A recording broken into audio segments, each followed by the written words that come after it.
it's Michelle, and today we're going to be creating some super cute Easter treat bags. You can go ahead and get a jump start on crafting for springtime. So let's go ahead and let's get started. Before I get started though, let me let you know this file can be found over on our website. It is from one of our guest designers who provided a bundle of designs for our membership Club Chaos. So you can find them over on mydesignsandthechaos.com. Okay, let's go ahead and let's get started. The first thing that you're going to want to do is you're going to want to cut the bag outline on some cardstock. So I've gone ahead and I've just cut the outline here on some cardstock. Now the file itself actually comes with some lines that you can score if you would like to do that. I'm going to show you how to do this if you're like, scoring scares me, I don't want to have to go through that process, if you just want to cut the outline. But just know that when you open up the file, you'll see the score lines for this bag in there as well. Make sure that you don't cut them or you'll have a ton of different pieces on your bag. So make sure if you're just doing the bag, do the outline. So this has been cut on cardstock. What I'm going to do is I'm just going to fold my mat over. This is a little trick so that your cardstock will be removed off of your mat pretty easily.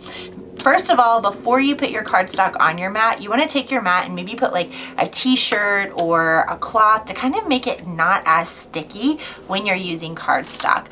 The second thing you're going to want to do is you're going to want to flip it over once it's all cut, and then you're just going to gently kind of peel away the design. Now, if you have a spatula, you can use that to go ahead and remove it off of your mat. The spatulas normally aren't green like this. My kiddos got a hold of this one, but you can just use a spatula or just any flat surface to gently remove that paper off of your mat. Now, be careful because you don't want your mat to break. So this mat is super bendy and flexible, which is one reason why I love it. But some mats, if you're bending it like this, it'll crack in half. So just be really cautious when you're doing that. So what I'm going to do is I'm just going to go through gently and make sure the whole design is removed off of my mat.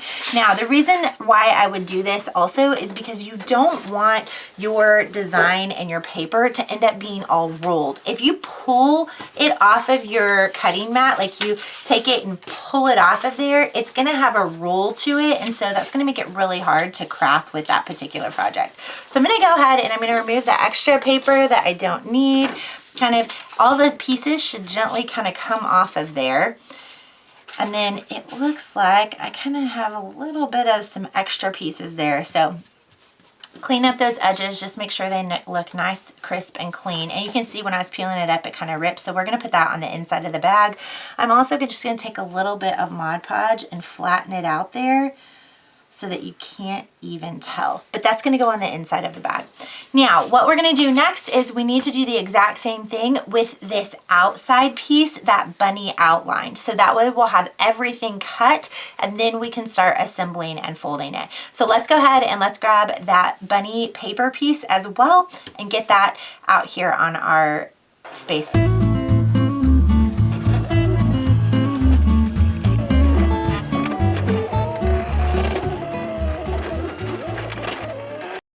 Okay, so now we have the bunny outline cut as well. So we're going to do the exact same thing. The only difference is when I cut this bag, I cut it on cardstock, which is a lot thicker. And this bunny decoration, I've cut it on very thin decorative paper. So I'm going to have to be really, really cautious when I'm pulling it off of my adhesive mat.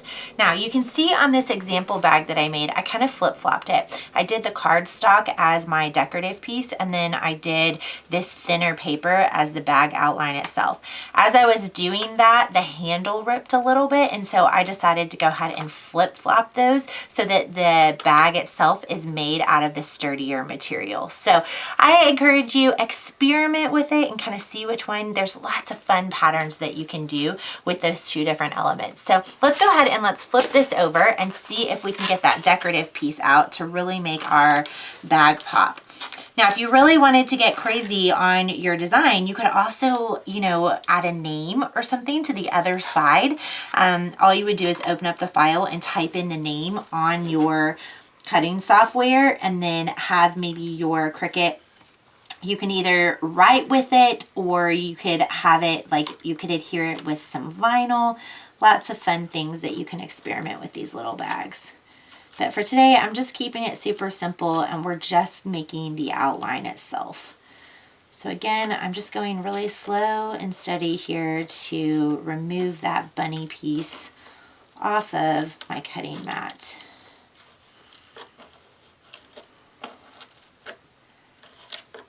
And again, this is a SVG file that Okadi, which is a designer, she designed for our Club Chaos members. One of my big philosophies is community over competition, and so therefore we have tons of featured guest designers inside our monthly membership where they provide a bundle of files so you can kind of experiment and try them out. And we do an interview with them where you can learn a little bit about them and just talk to them. Now, again, the reason why you want to make sure to flip your mat over like that is because you're going to be putting these on a flat surface. And if they're all curled up, then it's not going to work real well on your flat surface. So when you're doing this, you can put these little bunnies on both sides. Like I mentioned earlier, you can do a name on one side and a bunny on the other side. Totally up to you. Our back decorative pieces cut out, and again, these are super delicate, so I'm just going to put those over here to the side. Before we actually assemble the bag, we're going to go ahead and we're going to glue these onto our bag. But before we get to that, I'm going to show you how you can make sure that you have really good folds on your cardstock if you decided to not use the score lines like I did. So I'm just going to take, this is one of those scrapers. You use them a lot when you're applying adhesive vinyl to remove the bubbles. And so I'm just going to take that, and this is going to help me to fold and make sure I get a really sharp, crisp line. I'm breaking in those fibers that are on that cardstock. So I'm just folding it in on there. Okay, and you can kind of see in the design itself these little areas that are sticking out. So this is going to be one side of the bag, this is the other side of the bag, this section is going to be one side, and then this section is going to be one side. And so all these little flaps, we're just going to fold in. So again, I'm kind of lining up here with this corner and this corner. I'm putting my scraper just right in line with those, and then I'm going to fold it upwards to make a really sharp, crisp line. So it'll kind of stand up like that. That's what's going to support our bag on the bottom, and just make sure that it gets a good kind of a handle on it.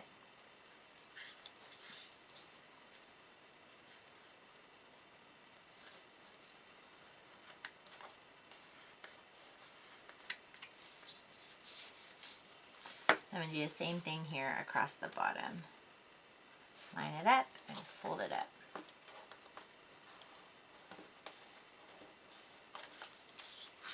Now, the next place I'm going to fold is I'm going to continue here so that I can get the whole front side of that bag. And just create a nice crisp line there as well. Okay, now I need to get a line right here on the edge so that I know about how wide it's going to be. I'm going to put my tool right there as well. And again, if you want to get a ruler and you want to measure it out, you can also do it that way. I'm more of an eyeballer, so I'm going to do it like this, but totally up to you. Or you can use the lines that came in the design to begin with. That also works. And then one more. So you can kind of start to see here how it's going to take shape. It's right about here.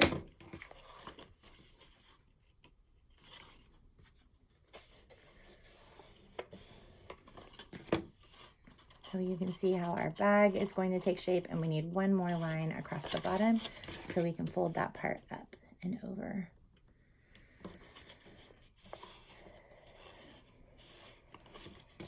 Okay, so you can kind of see it looks like a decomposed bag now. So what I'm going to do now is I'm going to flip it over, and we're going to put our outlines onto it so that those fit on there nicely. So I'm going to flip them over. Now, there's all kinds of different types of glue out there that you can use for this.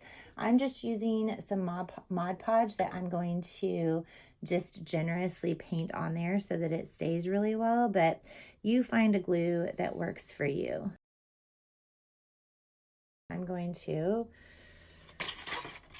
put that here onto my bag. I'm going to line it up right up here at the top.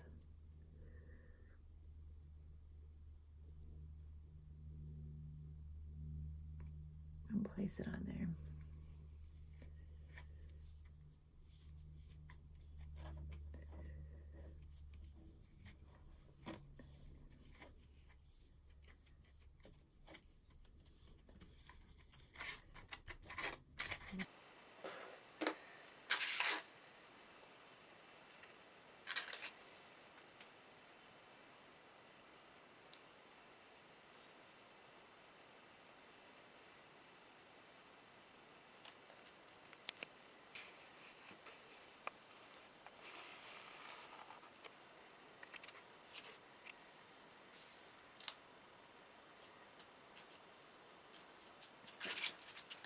Okay, so now that we have both of our decorative pieces glued on there and we kind of have the shape of our box, it's time to put some glue on our box itself to assemble it.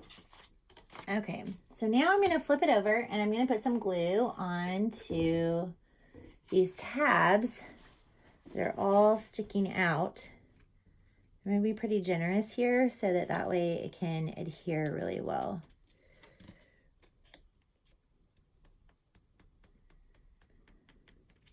These are all going to be kind of sticking up, and then I'm going to put some on the outside of this one too.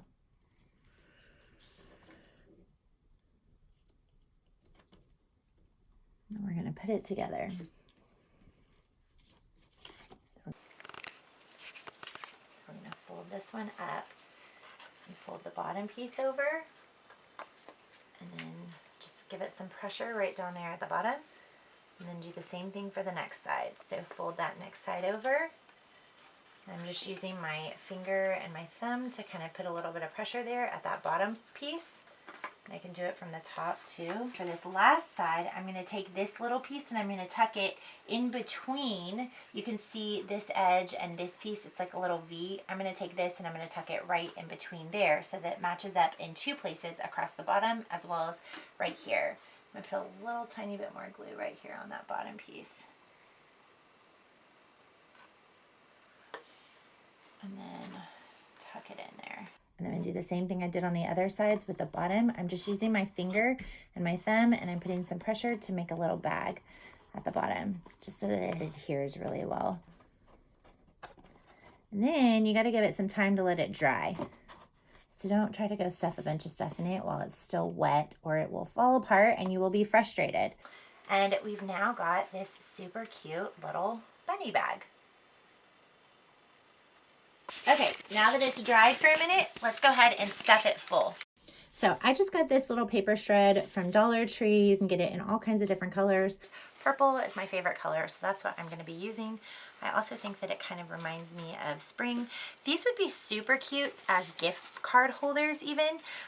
You could put a little gift card in there with some of that and a cute little note. But I'm going to go ahead and I'm going to put some of that little shred in there. Put a little Tootsie Roll. Maybe even put in like a little bouncy ball of some sort. And then maybe add a little bit more that. Maybe you put like a neon bracelet. This neon bracelet looks like it's seen a better day, but y'all get what I mean. And you're going to make it nice and full so it's a little treat bag. And now, there we go. Lots of different options for patterns. You can see that on this one, we did the solid color as the decorative piece, and on this one, we did the solid color as the background of the bag. So totally up to you. Again, you can go grab this file from inside our Club Chaos membership. Give our website a browse at mydesignsandthechaos.com. We've got all kinds of goodies over there if you love crafting with your cutting machine. Come check us out and make sure to give us a comment below telling me which style you love more, the solid on the pattern or the pattern on the solid. I'll see you guys next time. Bye.